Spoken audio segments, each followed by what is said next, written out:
And they sat down with me, and I saw some amends that I have not been aware of, some financial stuff. And I went home and talked to my wife, and we decided to sell the house, beautiful house, and move into a trailer and pay off those financial amends. And he said he was more free than he'd ever been in 26 years. And I thought, wow. The courage for somebody with that much time to do something that drastic, to get free. So, of course, being an alcoholic and wanting to follow in their footsteps, I called Paul Martin. I said, I'm coming to Chicago. He said, bring an inventory. They do something similar to what Paul and I were talking about yesterday, where you do resentment, you do fear, you do relationships, and then there's about 12 other entrees. There's about 12 other entries. That's a good entrees.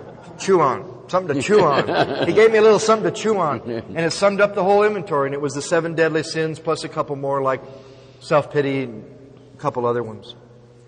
I wrote this inventory. I went to visit my family in Battle Creek, Michigan, and drove to Chicago on a Thursday. He said, come on Thursday. Don't make any plans until Monday. I said, great. I arrived in Chicago on Thursday. They took me to their home group, nice group. There was another man there whose story was in the first edition. Paul was there. He had probably 48 years at the time. He's now like 58 years sober. And they do a step a week. They talked about the 10th step. They took me back to a hotel. And as I was leaving from the car, Paul hands me a mimeograph sheet. And it says Friday, 9 o'clock Sam, 1 o'clock Charlie, 4 o'clock Harry. Saturday, 9 o'clock, 1 o'clock, 4 o'clock. Sunday, 9 o'clock, 1 o'clock, 4 o'clock. They're going to send 9 idiots by my room to hear my fifth step. I got up to the room. My ego was already, even before the first one, my ego was just screaming. And this same thought came, hey, if this is the way it's going to be, surrender. Give in to the experience. Have them take the phone off and take the television and make it a 3-day retreat. I had done a few retreats by then. And so what I did was, with no telephone, with no television, I did an hour meditation before and after each one. And 3 days later, I'd done 18 one-hour meditations and 9 fifth steps. And it was like one of those movies where they're like interviewing babysitters, and it just changes the face, and it's another, and then another one, and another one. There were guys from 6 months to 50 years. And every one of those experiences was different. What they would do is they would read their inventory. These guys keep inventory just for people that come from out of town to stay current. He would read his inventory and ask for feedback, and then I would read mine and he would give me some feedback. I think Saturday after the 6th one, my inside, I just wanted to start screaming, and I just wanted to call, I just wanted to do something. And I sat, and I broke through another wall. And then 3 more came the next day. Now, I don't know if I would do that again with 9 people or go to Chicago, but since then I have seen that more than one fifth step with more than one person does take out any resistance in step 6 and 7. I think you can usually tell if you've learned enough of humility, honesty, and openness that we find it necessary when you face the 6th and 7th step questions. You will also take out resistance to making amends. Yeah. I've done fifth steps on a mountaintop with Don Coyas. I've done fifth steps in the ghetto in squalid conditions. Just as powerful. I've done fifth steps on the beach. I've done fifth steps with women. Mine. It's an experience not to be missed, because maybe for the first time you can have a similar experience like they describe here. But maybe you'll also have an experience where maybe for the first time in your life there's actually 2 people in the room. Not like it always been, because I don't know about you, but for me it was always me and whoever I wanted you to be. The day of my first fifth step with Don, of course, and it was with this book. That's why this is kind of special for me today. I had my fifth step, this pile. My first inventory was big. I also completely understand a lot of the ideas about getting somebody through the first 8 steps quickly, right away. They need some power. Mine was just a little different. I think I was 5 months in inventory. I heard a guy the other day, he said he was 2 months and 2 hours in inventory. 2 months putting it off and 2 hours writing it. I understood that. This last one, I wrote, well, I'll get to that later. But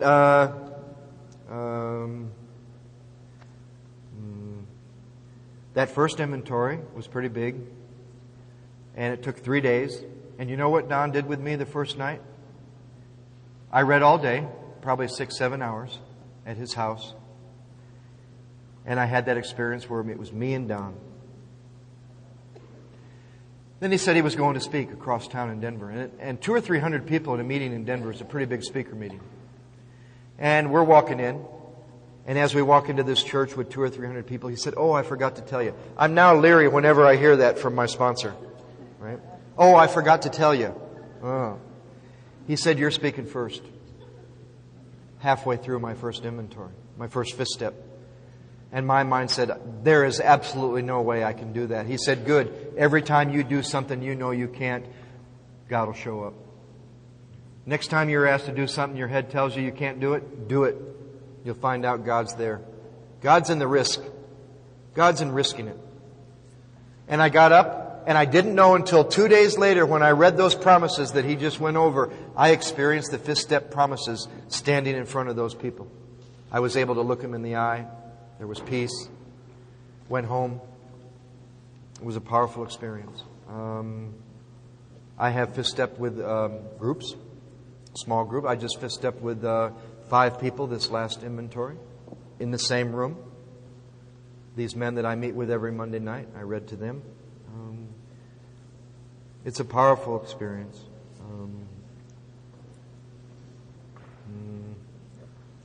I remember one of the most powerful, and if you've never listened to a fifth step, don't miss that. You know, not only does the book say that I should feel honored, you actually can. And how long has it been being so wrapped up in self that you felt honored by anything anybody wanted to trust you with? How long has it been since anybody's trusted you with something? And for people to come by my house and want to lay that whole thing out. So my first one, it was pretty big, took 3 days. And I know he had said that I should write down anything I was going to take to the grave. And I hid it on a little piece of paper inside here, in this leather cover. And you know what? By the time I was done reading the 3 parts of that inventory, resentment, fear, and sex, it was silly not to read that to him. It was just a stupid thing. I'd woken up in an apartment in New Orleans one morning with a strange individual prancing around the room that I didn't want to know what went on, and I was ashamed. And, of course, he had some that were even worse. Right? And you'll probably never be surprised, but sometimes you might be. We know a guy in Denver who heard a fifth step of a guy in the witness protection program in AA, and the guy went out after the fifth step and put a contract on the guy that heard his fifth step. Put a contract on his life because he's heard about some stuff he shouldn't have heard about. I know that probably one of the only things in Alcoholics Anonymous I've never violated, that I've always held close to my heart, is the confidence of a fifth step. I've made a lot of mistakes, but I have never revealed anything specifically about somebody else's by name.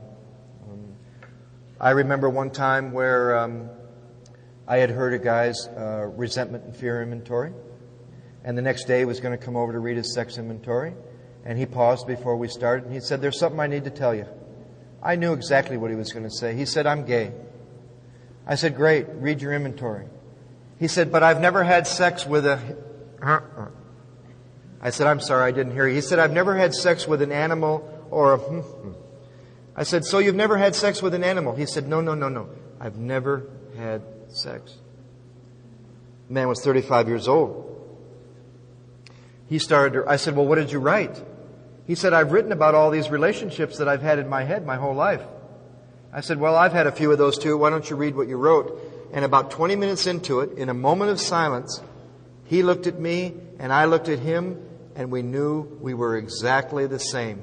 That selfishness, dishonesty, resentment, self-seeking, and fear took me to doing all kinds of stuff and that same stuff took him to doing nothing. But in the middle of that, we were both the same. Right? That area of his life changed, came alive. I've had times where the inventory is so clear the fifth step seems silly. I've had times where the inventory is not that clear and the fifth step is really powerful. I've had times where both were powerful. Yeah. But I think the main thing that I always needed to experience is that you and I aren't any different. And there's really no separation between us. This last one, I had read to Mark. I had read to 2 people in New York. And then we went to do a retreat. And on Sunday morning, Mark's kind of like saying, what should we do this morning? I said, well, why don't you do a guided meditation on everything up to the 4th step, through the 4th step. And then I'll just read a couple pages from this inventory that I've just read for several days to several people. My mind said, it'll be no big deal. So he did one of these great guided meditations on the first 4 steps. And then I said, I'd like to share a couple pieces of inventory from this current inventory.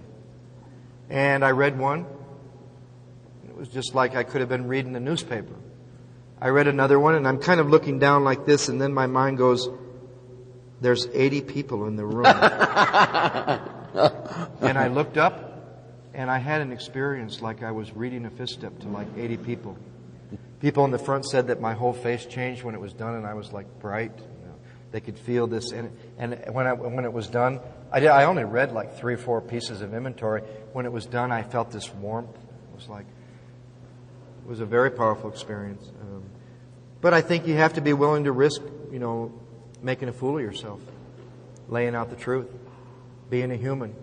And at some point, you have to come to love that part of yourself that will always be human.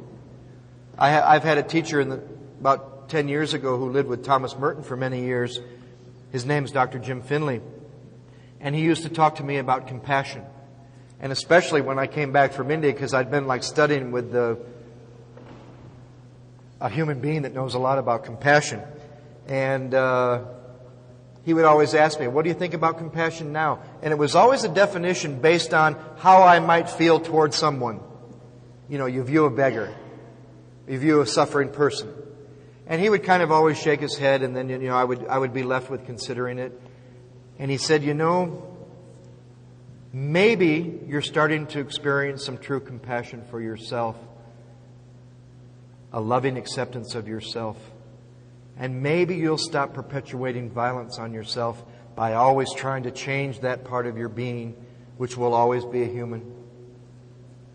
And when he says that in Los Angeles with all these people who are always into the latest thing, that always with this desperate, anxiety-filled drive to be changing is lack of compassion, and it's violence. It's perpetuating violence on yourself by always trying to change that part of yourself which is broken or human. And I think the fifth step experience is both listening and reading one have been a big part of finding some compassion for myself. I had a harder time the first time somebody mentioned making amends to myself than I did with any amends that I've ever made, as far as really internal resistance. Lack of intimacy with myself has been as harmful as lack of intimacy with others, or lack of intimacy with God. So I read this inventory. I've either learned enough of humility and honesty that I find it necessary, and I come to these questions. And I think, wow, asking one of the first 6-step questions. And I think between page 75 and 76, they make a major jump. You know how kind of like everything up to this chapter is you can't trust your own mind, your problems of your own making, selfishness, dishonesty, resentment. And I think after a fifth step from those promises, I think that they really mean it when they say you may have had certain spiritual beliefs, but now you've begun to have a spiritual experience. Because I think by the bottom of that page where you do returning home, Remember, returning home is part of the 5th step, not the 6th step. You return home, you find a place where you can be quiet, you review the first 5 proposals, you look at the cement, the stones. But I think when you turn that page, literally, and in the process itself, you'll notice on page 76, they now start to ask you to trust. To trust this experience, this God, this whatever you want to call it, because they start to say things like, if you can answer to your own satisfaction. That's a trustful statement. Have I answered to my own satisfaction the questions from returning home? If the answer is no, do returning home again. Maybe you have to do it 2 or 3 times. I did returning home after each 5th step this time. When I got through that last one, there was no resistance, and I had answered to my own satisfaction those returning home questions. Then we look at step 6. We have emphasized willingness as being indispensable, and after being around for a while, my ego says, well, that's kind of for the new people, isn't it? Willingness. I'm way beyond willing. I'm a big-time believer. And I don't really see the significance of that question. Is willingness important at this point? Is it indispensable? So I ask the next question because I've skimmed over that first one. Am I now ready to let God remove from me all the things I have admitted are objectionable? Yes. Can He now take them all, every one? Can He? Yes. And I was always told to add one there from the ABCs. Will He? Oh, I don't know. I don't know if He will. Oh, that's why willingness is indispensable. I'm willing to believe that He will. Then a stupid statement, which was the first one, willingness is indispensable, becomes very relevant when I'm asked the right question. Not am I ready to let it all go? Not can He take it all, each and every one, but will He for me as I am, with mud on my face? You know, it's hard to save your ass when you're trying to save your face. It just depends on how much face you got left to save. Yeah. Yes, I believe He will. Am I willing? And there's another one you could add there. Am I willing to let go of my ideas of what I think that might look like? Where that it might involve going? You know, there was a part of me that would have just loved to stay in Denver when I was 5 years sober. I was happy. I did not choose to leave Denver. My sponsor's down the street. I'm working with people. I'm serving on the state committee.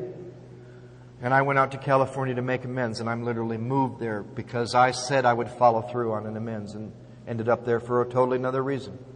Again, I could have stayed in Santa Monica a lot more time after 10 years in Santa Monica. It would have killed me because of what I was doing with the stuff you told me I should be doing. I ran it into the ground. So, do I know what that might look like? What God might have for me? Then it asks you to trust again, when ready. It doesn't say don't trust your mind, don't trust your intuition, don't trust God. It says, are you ready? We say something like this.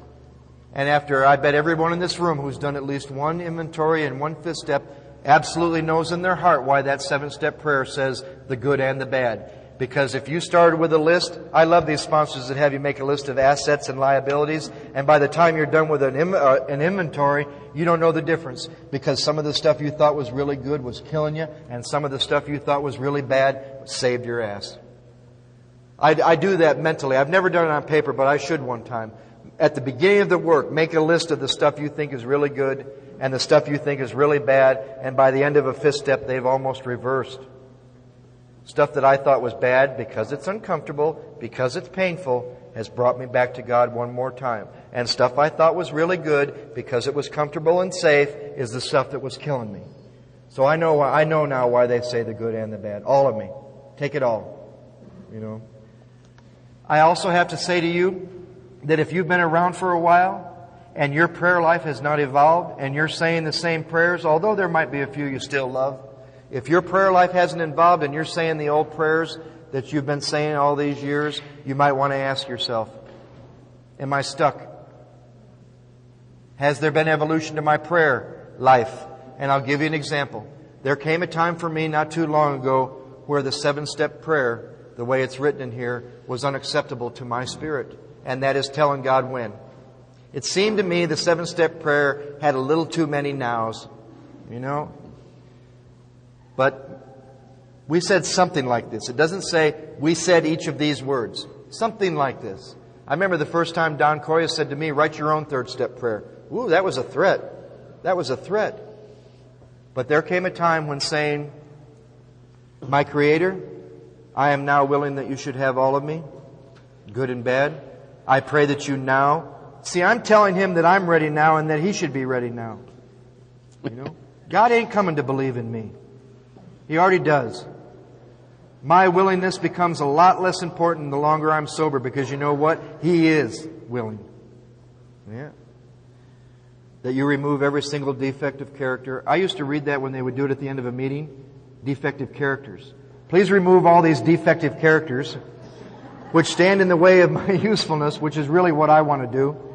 And to you and to my fellows, grant me strength as I go out from here to do your bidding. I just couldn't tell God when anymore. And I have a 7-step that comes from my heart. That's when your prayer life will start to evolve, when your prayers... I bet a lot of people in this room have had times where the prayer begins without you thinking that you're going to pray now. Spontaneous prayer that arises from your spirit. You know, that's what I rely on, because there's going to be a moment when I'm not going to pray and I'm going to drink. And maybe that spontaneous prayer will stop and remind me. I used to think prayers were for God. My God, how arrogant. That my prayers actually did something for God. No, prayers is to just quiet your own mind and remember where it's coming from. God doesn't sit up there, well, Mark said 20 prayers today, but he only said 10 yesterday, so I'm going to screw his life up when he only says 10 and give him stuff really good when he says 20. No. I couldn't believe in that anymore. Prayers are for us. God doesn't need any prayers. Especially when you find that it's an energy that's within each of us, and it's just aligning yourself with that energy, and that's part of what prayer does. And now we need more action. I've always said there's an experience at each step. There's even miracles at some steps. But you want to know the real miracle of each step when you're in the action of the next. You want to know when you've done 6 and 7? When you don't have any reservations that you're going to work on or fix any of these defects. I love these kind of sponsors too. After my 5th step, my sponsor gave me a list of my defects in the order that I was going to work on them in. I think 6 and 7 are about God. I hope they are. I pray, that's the prayer. I hope 6 and 7 are in your hands. And you know when you're done with 6 and 7? When you're making a list of people you've harmed. That's the miracle of 6 and 7. When you're doing 8. Like the miracle of step 3, when you got a pen, you're writing your inventory. That's the miracle of the first 3 steps. And I make this list. We were told to put them on cards. But I think one of the big mistakes that the group I come from and some of the people I've known, I think one of the biggest mistakes we've made is not spending enough time on the second half of step 8. I believe the most overlooked word in the 12 steps in the short form on the wall is the last word of the 8th step. And that is, and it's used twice in that step, made a list of all and became willing to make amends to them all. My sponsor told me he got free in the 8th step in the Colorado State Penitentiary before they let him out, and that his freedom in step 9 comes from your willingness in step 8. And I don't know if it would have worked with me the first time with a big list. I had about 350 amends the first time. It's not because I'm a big-time gangster. I just lived in a lot of different places. And where I live, I hurt people. And I never thought I would be given the power to make all those amends. And I wish, and I do now, I do not go past step 8 until I'm willing to make amends to them all. And you know what? I've never been asked to be willing to do something that I don't have to do. And I think the most overlooked word and the number one phenomena that takes more people out of Alcoholics Anonymous than anything else is not making amends to them all. That's what such people means. Made amends to such people, that means all of them. And I get really scared sometimes when Mark and I hear sponsors who edit people's amends list. I actually heard some guys in Dallas that were told by their sponsor, don't go back to any of your ex-girlfriends. My sponsor told me those are some of the most important relationships in your life. You go back to every one of them. You just be clear on your motives and let them know why you're there and that it's not to get back together. I think if one step sums up the title of this weekend, which Mark always refers to when it comes to amends, it's how free do you want to be? Do a little review on some of my experiences with the fifth step. First of all, how many of you have read a fifth step to a man or of the clergy? Raise your hands. So a few of you. So the rest of you who've never done that, you have an opinion on an experience you've never had? Right? See, the spiritual life's not a theory. I've read 2 inventories to priests. One was a priest in AA. That was different than the other one. Both of them were great experiences. I have read fifth steps to women. I took a woman, she now has 38 years sobriety. I took her through the steps when she was 32 years sober, and we swapped fifth steps. You want to get clear on some stuff from a different perspective, have a woman who's in her 70s with 35 years sobriety listen to your fifth step if you're a man. You'll get awakened to some stuff that a man would never wake your ass up to. Because the book doesn't tell me. It gives me instructions, but it doesn't get specific on gender. Varying lengths of sobrieties, I've done that several times. Read fifth steps to a lot of people in the same, I'll call it the same lineage that I have, because they understand and approve what I'm driving at. My first experience with multiple fifth steps was in the early 90s, and it was very profound. Very, very profound. The big book says that I take this inventory to read to person or persons. And I was asked to consider doing that, reading it to more than one person. Of course, I'd never done it. So I begin to voice my objections to that. And that's when the man said to me what I just said. He said, so let me make sure I understand this. You have an opinion on an experience you've never had. Is that what I'm hearing from you? He said, more than likely, that's one of your major defects. He was right. That's a practice I have today when I dialogue with people. I'm not the least bit interested in an experience you've never had. If you've never worked with meditation, don't try and talk to me about meditation. If you have a lot of unfinished amends, don't talk to me about what it's like to have none. If you have no meditation life, don't talk to me about that. If you don't have much experience with inventory, I'm not interested in your opinion. Why? The spiritual life's not a theory. I have to live it. Men and women in AA who influenced me in this book were very clear. This is about you pursuing a course of action, having experience. So that's the place that I came from with that. When I look back in hindsight, it appears not much happened for me in the 6th and 7th step till I ran across that sacraments of penance. And the way I used that tool was I would read an inventory, spend the hour in review, and then I would take that and I would begin to read what these defects of character were and pronounce myself guilty or not guilty. And I suspect the reason I had such a profound impact on me is, number one, I had never seen such a large assembly of defects, almost all of which I was demonstrating in my behaviors and actions. And it did several things for me, and Joe touched on some. I'll tell you one it did.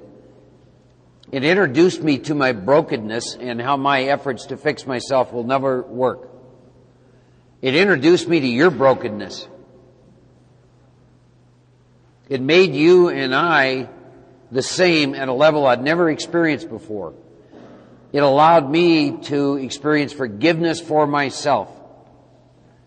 That is crucial because all relationships with all people and with all things start first of all with the one I have with myself. When I stop judging myself, I stop judging you. When I'm compassionate with myself, I'm compassionate with you. That happened for me using that tool, which is why I like to use the tool.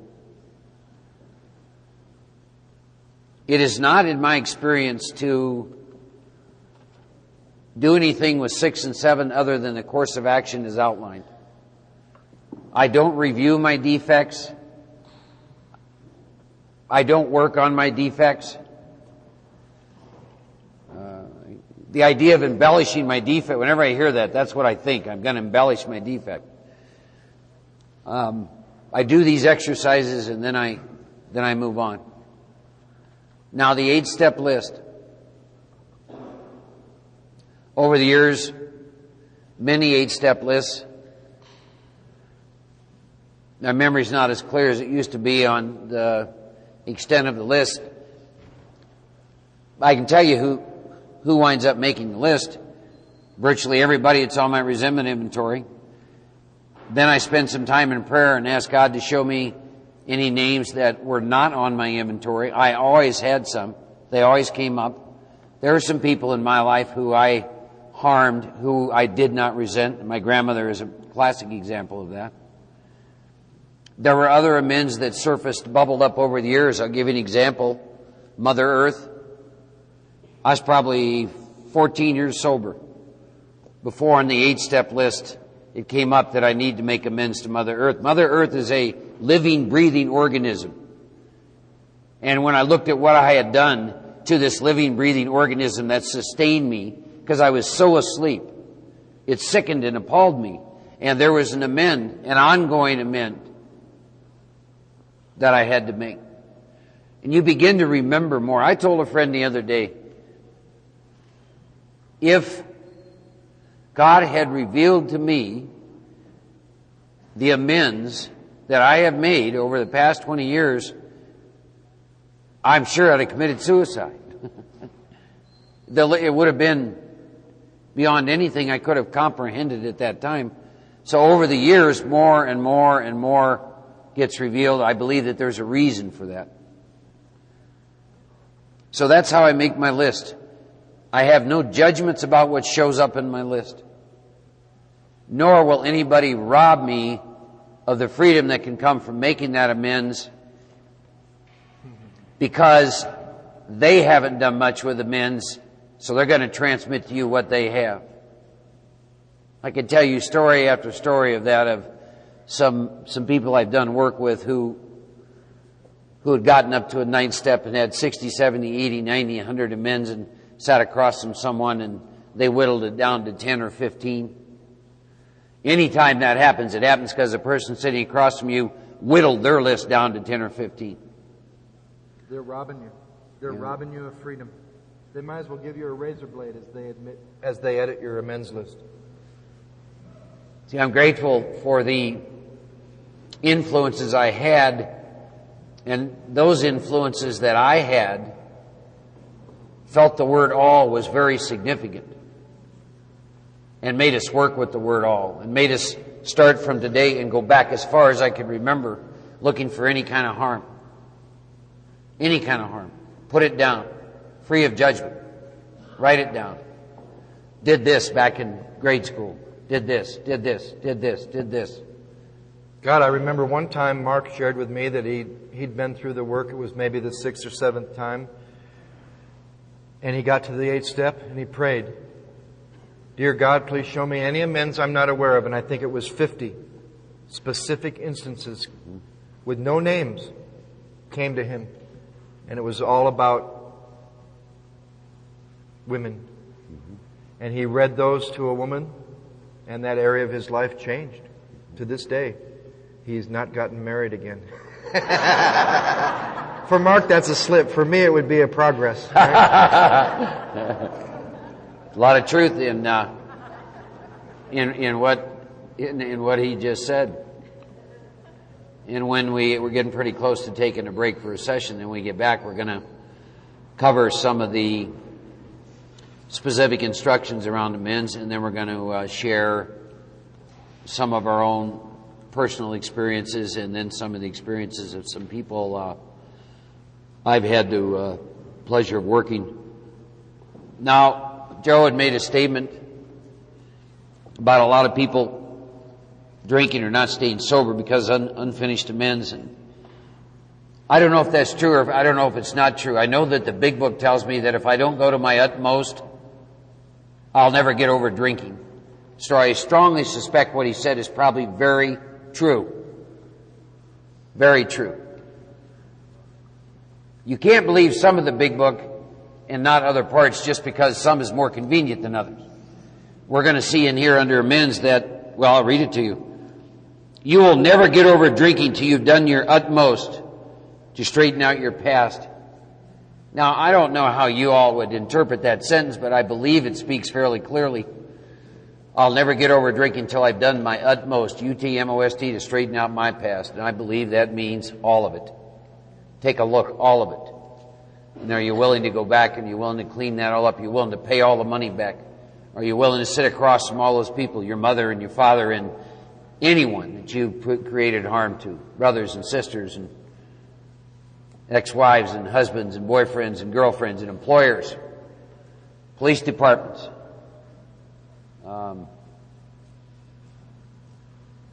I was a Vietnam vet, Vietnamese. I'll talk about an incredible experience I had behind some of that. How do you make amends for the taking of a human life? Never get over drinking till you've done your utmost to straighten out the past.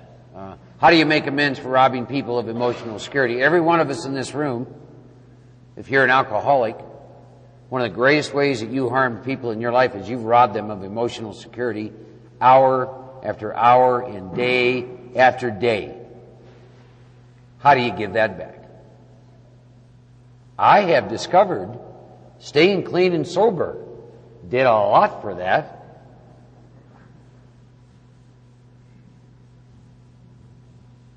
I get real angry at times with alcoholics and addicts in this area. I told you I work in the field of chemical dependency, and I work at a long-term treatment center. And one of the things that we do is we ask family members to write our clients, their loved ones, and these are not necessarily young people, they could be, we have 2 clients in their 60s. We ask them to write letters, and we ask them to write in those letters, we would like a letter from you telling us how this person's behavior has impacted your life. And we do that for a very specific reason. One of them has to do with amends, but the second is to wake these alcoholics and addicts out of their delusion of how they didn't really harm that many. You've all heard it. You know, when it comes down to it, I'm the only one that I've ever harmed. Wow. Yeah. The only one I owe amends to is myself. I wish I had brought some of those letters. We started this 2 months ago. And they'll make you cry. It is unbelievable what we do to people. Got a 28-year-old female, and the father writes a letter. This daughter's been using drugs for 7 years, and this letter will tear your heart out. This man talks about he almost lost his business he was so worried about her. Just heart-wrenching, gut-wrenching stuff. And getting those letters has just brought a whole nother dimension to me in this amends. I'm not the kind of guy to ask to work with, and if you're going to be coming at me with an willingness to make amends. It is unbelievable what we do to people. And we are asleep to what we do to people. You know? I think there's reasons why the book says, Mark, you're here to be of maximum service to God and your fellow human beings. Give, give, give. Make those amends.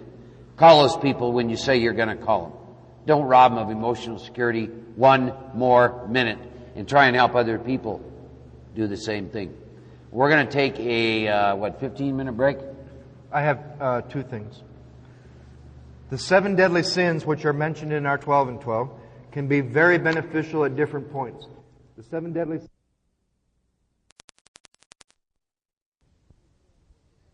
sins, which are mentioned in our 12 and 12, can be very beneficial at different points. The 7 deadly sins can help you with clarity in your 4th column of the inventory. They can help you during 6 and 7 when you're looking at the nature of your defects. They can also help you to review again when you're filling out your 8-step cards as to how we harm people from those from those 7 deadly sins. If nobody's ever heard them, this is what they are: pride, envy, gluttony, lust, anger, greed, and sloth. I was told after this last 5th step to add intolerance, sarcasm, gossip, and self-pity. There's a lot more. I also thought this was interesting.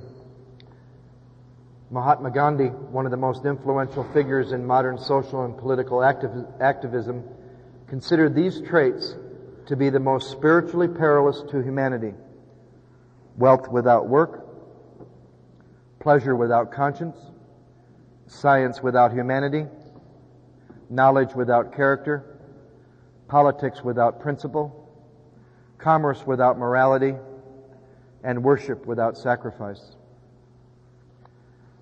I also wanted to read this. Maybe we can do a moment of silence. This is the original 7-step prayer as used by Dr. Bob with Clarence Snyder.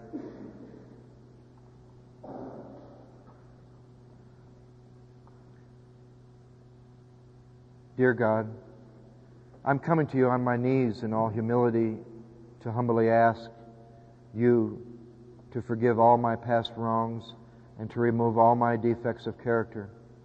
I want to start a new life today, and I ask you to help me to do so and to keep helping if I keep asking. In step 3, I turn my will and my life over to your care. Thank you for taking complete control of my life, and thank you for this opportunity to wipe my slate clean and start my life anew. In step 4, 5, and 6, I have completed my moral inventory and admitted to myself and to another person the exact nature of my wrongs. I now admit these wrongs to you, God. I am entirely ready to ask and pray now that you please remove from me every single defect of character. Specifically, I ask you to remove the following shortcomings listed in my 4-step moral inventory. Read aloud there those defects from your list. Thank you, God, for this opportunity for a new beginning in my life and a chance to be part of the solution in life instead of the problem. Please grant me wisdom, knowledge, and strength as I go out from here to do your work and live the victorious life you have designated for me. Thank you, God, for the 12 steps of Alcoholics Anonymous, which will make your plan for my life clear to me. Thank you, and praise your name. Amen. What time is it? How about we come back at 3:45?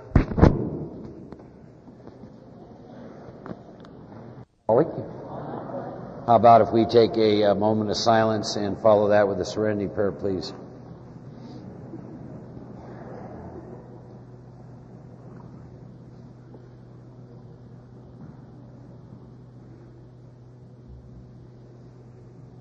Thank you. Join me in the serenity prayer.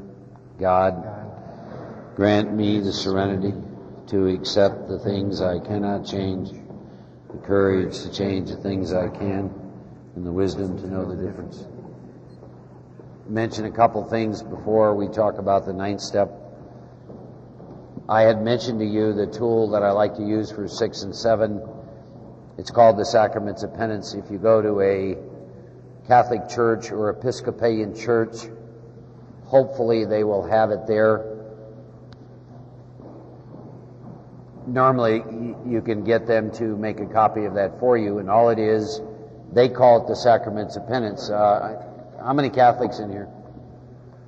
Well, you should have some familiarity with it, because before you go do confession, what they like you to do is sit down and review your sins. Sins means to miss the mark. And the tool and the format they use for that are the Sacraments of Penance. So you sit and you look at that, and then you would normally go sit across from a priest. I was introduced to this initially by not a Roman Catholic priest, Episcopalian priest. And I was used to confession from the standpoint of the confessional, and you can't see, and that isn't how this guy did it. He sat across from me and basically said, "Let's rock and roll." And he had given me the Sacraments of Penance, and he gave me 2 weeks to sit and look at my life and review my life. And so I went in, and I think it had been 6 years since I had done that. That, by the way, is a whole nother experience from a fifth step with an alcoholic, still very profound. And so I went through that with him. He was not familiar with necessarily the program of AA, and he certainly wasn't familiar with amends. And when I told him the amends that I'd made up to that point in time, it was amazing to him. Literally amazing. He could not believe that we had a program which basically said, go to your brother and make peace with your brother, and that we actually did that. He said his experience is people in the religious life don't do much of that. They talk about it, and they talk about forgiveness, but he said mostly they do it within themselves, but they don't go sit across from people. So he thought you and I had been given a great gift. So that's where you'll find that. If you go on the internet too, I'm sure you'll find some information. And remember, again, it's a tool. I was driven to that through the 11th step, which is be quick to see where religious people are right, make use of what they offer. That's the kind of guy I am. If there's a tool out there that can help me in my spiritual path, I will use the tool. I don't care what donkey it comes from. I borrowed a lot of tools from a lot of different donkeys, and they've all been very, very helpful to me. A couple of comments, and then I want to review some instructions as we go through amends, and I'm going to share some of my personal experiences with each of these amends. I want to make this statement. The first 9 steps are a process we go through to then be taken to the spiritual dimension of steps 10, 11, and 12, to reside and live in that spiritual dimension. My experience is, for a long time, I was real caught up in 1 through 9 and missed the fact that those are baby steps to catapult me into the world of the Spirit. Don't let your focus and attention go on 1 through 9. There are a series of steps you take to have an awakened spirit and to grow an understanding and effectiveness for the rest of your life, working with the disciplines of steps 10, 11, and 12. To take that awakened spirit out to be a service to God and your fellow human beings. Do not let your focus fall on 1 through 9. That's just the process. Those are just the clear-cut path that we get taken down. And so many people then miss out. This idea of how free do you want to be, in the 4th step, I begin to disconnect from ego. I do the 5th step, I begin to disconnect even more. In the 7th step, I connect to God, and it's in the 9th step that I connect to you. If you have a lot of unfinished amends, I'll try and describe to you what it felt like to me and how I experienced myself and you as I went through amends. When I first started, having done the work in the first 8, I was at peace within myself and I could look the world in the eye. Yet when I would go into my meetings with you, and you could be very close to me, there was still a sense of separation between me and you. And when I went into rooms in which I didn't know people, there was still a sense of separation and a sense of fear. In every area of my life, financial, career, every area. And as I begin to go through the amends process, as I begin to pay the money back, as I begin to make amends to family and then to friends and then to business acquaintances, as I begin to follow the process as outlined in the book, that sense of separation and that fear slowly begin to leave me with every successive amend that I make. And once again, when I look at that experience, I think it reminds me of what I told you in my resentment inventory. If I resent you and God is in you, I'm blocked. If I have an unfinished amend and God is in you, there's a part of me that's not complete with God. And it seemed like every single one that I made, I began to experience a greater sense of freedom and peace within myself and with you. So, how free do you want to be, I think, is very, very appropriate in the area of amends. Again, and what we want to do is review some of the instructions in the area of amends with you, and then I'm going to share some of my experiences. Again, back to page 76. And we're going to start to get some very specific instructions, about 10 lines up from the bottom. Of course, it talks about we've made this list, whom are willing to make amends. we made a list and we took inventory, and then I said we pray and we add names to the list. We now subject ourselves to this self-appraisal. Here's the first instructions. We're going to go out to our fellows. Now, I sit in meetings and I hear this theory of I'm willing and I'm going to wait till they show up. I cannot reconcile that with my book. This says I need to go out to my fellows and repair the damage done in the past. That's the first instruction. Second, I'm going to attempt to sweep away debris. Remember, in the fourth step, face and be rid of that which has me blocked from God. Some debris has me blocked from the power and conscious contact of God in my life. I'm going to attempt to sweep away debris which has accumulated from my effort to live my life on self-will and run the show myself. If I have not the will to do this, I ask until it comes. That's the third instruction. And now these squiggly lines again, which tells me they're fairly important. Remember, Mark, you made an agreement at the beginning of this work. You would go to any lengths for victory over alcohol. And they're going to tell me that 2 more times in the amends. And now it starts out with the list of business acquaintances and friends that I may have hurt. I'll start with business. I had worked for 2 Fortune 500 companies, and there were probably about 5 other companies that I'd worked for when I was. This would be some experiences off my first set of amends. And I don't know about you, but when I'm drinking and doing drugs, I'm not giving my employer a fair day's work. That's my experience. So in the process of the amends, what I needed to take ownership of was that I hadn't done that. That I had made an agreement with them, and the agreement was they would pay me X sum of money in return for these services, and I fell short on what I said I would deliver. I'll take a couple examples. I worked for one of the world's largest chain manufacturer in Colorado when I was up there, and my boss was in Houston, Texas. I think I saw him 2 times in a year. I'll bet you that company didn't get 1 month's worth of work out of me. I got blessed. They had the worst snowstorm in the history. It looked like I did a lot of work. I didn't do anything.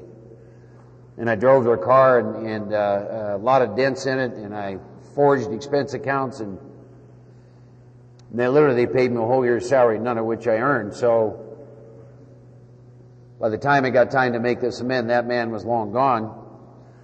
So I was left with calling the head of personnel back in York, Pennsylvania, and I called back there, and he asked me if I would write a letter. He was a little confused at what I was trying to do. He just couldn't get a wrap around it.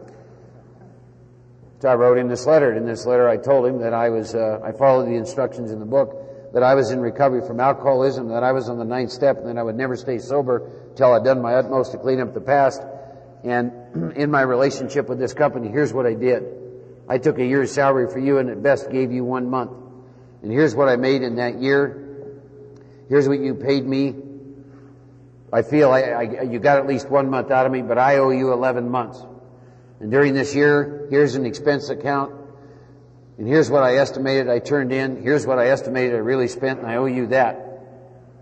And I'd like to know what form of payment and how you would like that.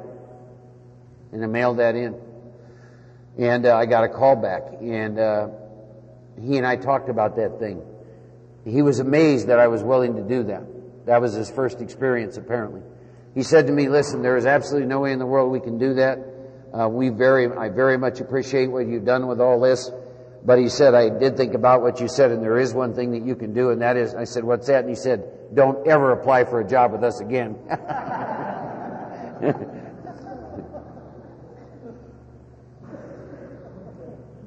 That's how I made amends to employers. I didn't get thrown out of offices. Some of the larger companies, they don't know much what to do with that, but I had another man I worked with, very close, very small company, and this man stood by me in times in which my drinking had gotten pretty insane, and sat across from him and talked and asked what I could do to make that right, and watched this man basically cry about how it broke his heart watching me destroy myself and the pain he went through when he had to fire me and when he had to let me go. You know, and what could I do to make that right with him? And he didn't. And again, people are so forgiving now. He did not want me to pay back any money.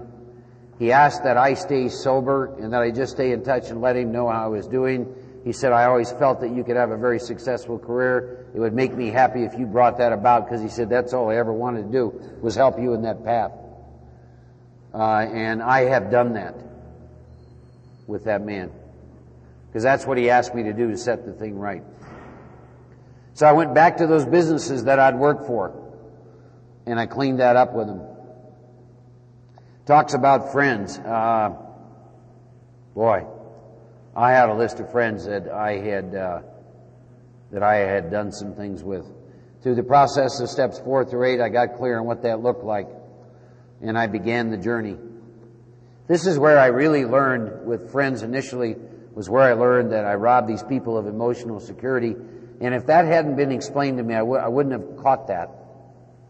I was looking at harm in the form of, I lied to get money, to buy drugs, to do this. I slept with your girlfriend, those kinds of things. And I remember 3 of them in particular. See, when Joe and I kid Joe about the use of the word friends, I have maybe 10 friends and hundreds of acquaintances. And 4 of these friends I've known since 1959. That's a friendship. And when I made amends to these 4 men, and when I talked about the nature of the harm, when I asked him, is there anything else that I've done to harm you? The same thing rang back from all of them, which was, I didn't know where you were. And you were important in my life, and it worried me sick for a long time. And all of a sudden I started to connect to something. See, I was so damn selfish, it never even occurred to me, and Joe said it well, these people loved and cared about me, and when I'm on one of my 6-year runs, and oblivious to everybody, that they're literally worried sick about me, and don't know where I am. They asked me in terms of amends that I just stay in touch and let them know where I'm at. They discovered over the years they needed to keep my address in pencil, though. Just before I came down here, I just got a call. Good friend of mine named Clark. I've known Clark since 1959. Just amazing to me. This is a man who saw me in my worst, and people are so forgiving. He loves what's happened to me because of Alcoholics Anonymous. Tell you something about when you make amends to people. If they didn't know about AA, boy, they get real interested. Because he knew me when, and he knows me now, and he has nothing but glowing things to say about Alcoholics Anonymous. Because see, he looks at AA as a vehicle that saved the life of a man he loved. See, and that's what it is. God, that's what it is. We owe something back to that, you see. So I had a lot of those kinds of things, a lot of friends. A man named Jerry Johnson, closest friend, just basically abandoned him for years. Didn't have a clue where I am. Then when I do show up, what I'm doing is asking him for money and all those kinds of things. How do you clean that up? Interesting story about that. It's funny how we're never content with who and what we are. He married his high school sweetheart, bought a home, raised 3 kids. He's never left Humboldt, Iowa his entire life. He might have been out of the state 5 times. I don't know. And I've often looked at that and said, why couldn't I be like that? Some of you can relate to that, right? So I talked to him over the years, and I remember one time we were talking about this, and he looks at me and he said, it's a funny world, Mark. He said, you lived in 9 different states. You've had 4 different wives. He said, your life seems so exciting to me, it's beyond belief. So, I guess he looked at the same thing. But you get to reestablish those relationships, and every so often I give him a call and ask him about he and his wife and his kids, and all those kinds of things. And I have tremendous respect and admiration for men like that. Joe talks about heroes. He's a hero of mine. While I'm out there indulging in my self-centered ways, he marries this woman, and he has 3 kids, and he works for the same company for 30 years, and he pays his taxes, and he coaches softball, and he loves his kids, and what am I doing? See? That's my hero. Guys like that. Women like that. It's not these big mystical spiritual teachers. It's the men and women who are slugging it out day in and day out, right? Trudging along day to day. Those are the people who get my attention, you know? Those are my teachers. God, what great strength and courage he had. See, he gave up so many things that I went after. He gave all that up. See, to love this woman, to raise these kids, to stay in that little community, to give back to that community. You know, amazing stuff. And I get to see that, and I get to be a part of that. 1999, I went back for my 40th year reunion. See, I graduated in 64. I don't know if any of you have ever experienced this, but I had this experience. You know, you have your perception of yourself, and I don't know how mine got so twisted, but it got twisted. When I went back to this reunion, I think there were 105, 108 people that graduated. I think about 60 of us showed up. Something like 20 of them had died. And I'm sitting there and I'm talking to these people, and they're talking to me about how they perceived me in high school. And I remember thinking when I left that night, I don't have a clue. How did I get so distorted in terms of how they viewed me and how I viewed myself? They talked about a man who they saw as being very gifted, a man who had some confidence in himself, a man who they felt would go places in his life. And I'm thinking, what? Who are they talking about? Because all I remember is I'm like 5'6", 140 pounds. You know, I am packed full of fear all the time. Women terrified me. I don't have a clue. I view myself as dumb. And I'm thinking to myself, how do we get so skewed? See, I looked at what they presented and I looked at what I presented. I had to drink. See? I had to drink. God, that was fabulous. That experience and hooking up with those people again. What an amazing deal.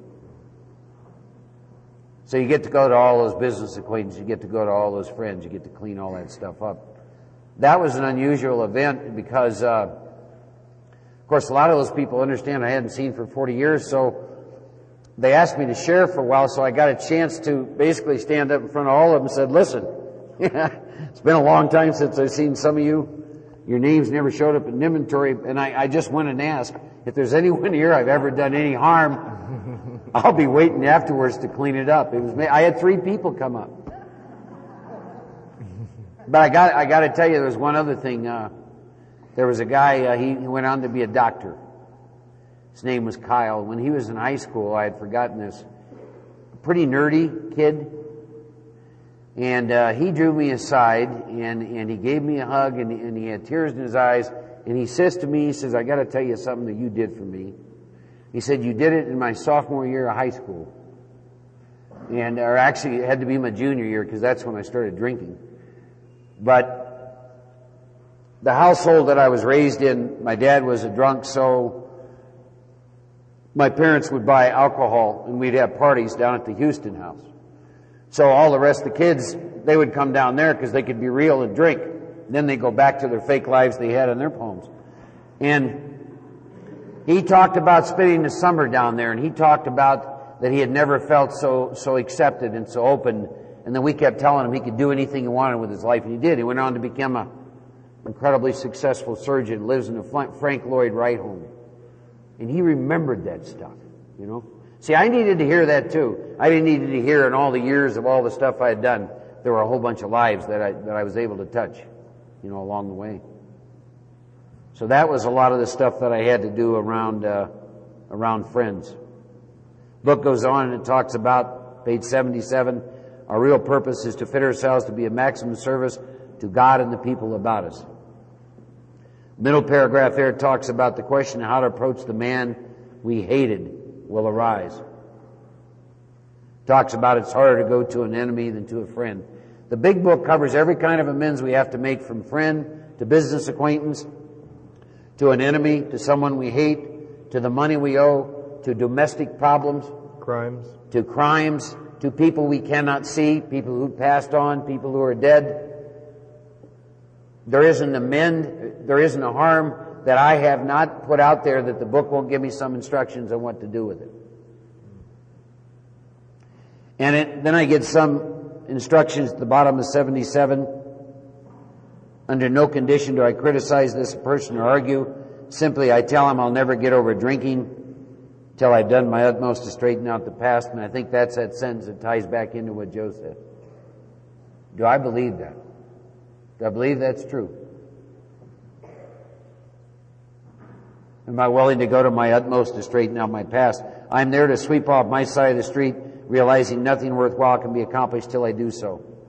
Here's my experience with that sentence.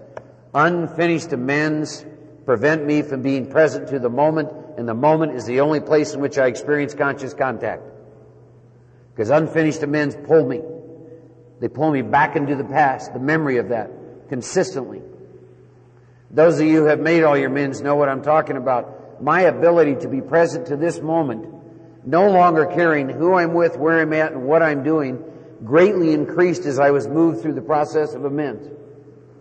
See, there used to be a time that left with unfinished amends or unresolved work, I would be somewhere and I never wanted to be there. I always had, where am I going to be Monday or Sunday?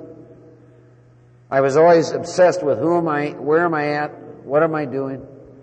No capacity to be present to the moment. A lot of that was tied to my unfinished amends that I owed to people. Page 78 talks about owing money. Telling them what we're trying to do, we make no bones about it. They usually know about it.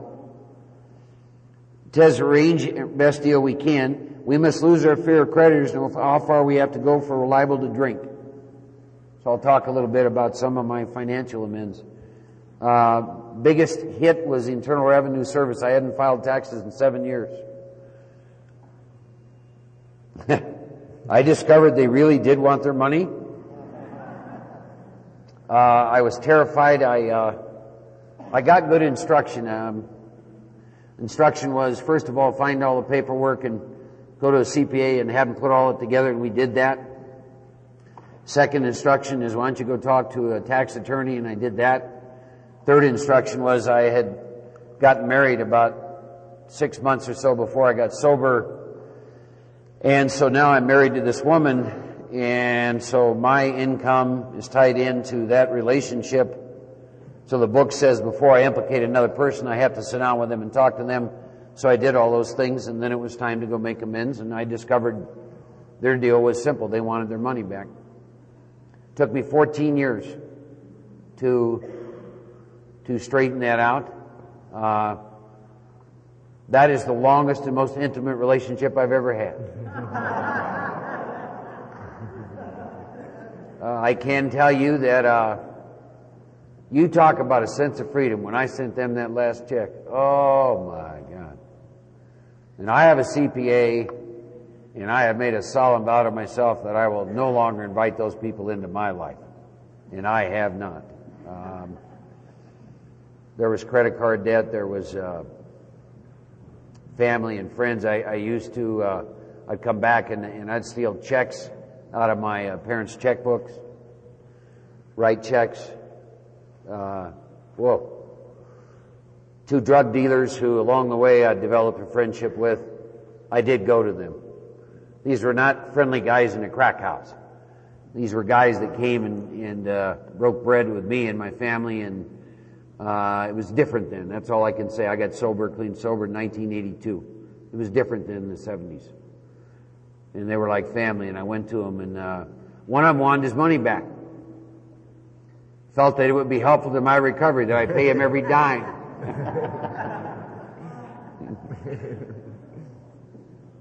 The other one didn't. Funny story about that. It's probably about 2 years later, and he sold off his franchise and